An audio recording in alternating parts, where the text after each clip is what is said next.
Kelompok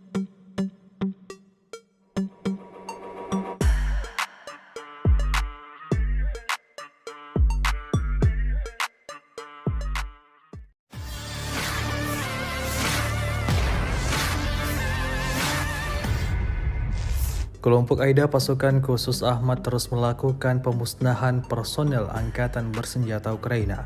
Rekamannya ramai beredar di media sosial Telegram pada Selasa 16 April 2024. Alih-alih mereda, perang yang melibatkan dua negara bertetangga Rusia dan Ukraina semakin menjadi-jadi.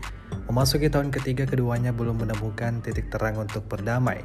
Terbaru, pasukan Ahmad menyerang habis-habisan parit Angkatan Bersenjata Ukraina. Hasilnya seperti yang terlihat dalam rekaman. Tentara Ukraina lari kalang kabut berusaha menghindari serangan Rusia, meski kemungkinan untuk selamat sangatlah sedikit. Video ini viral dan dibanjiri beragam komentar dari warganet.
Download Tribun X sekarang, menghadirkan lokal menjadi Indonesia.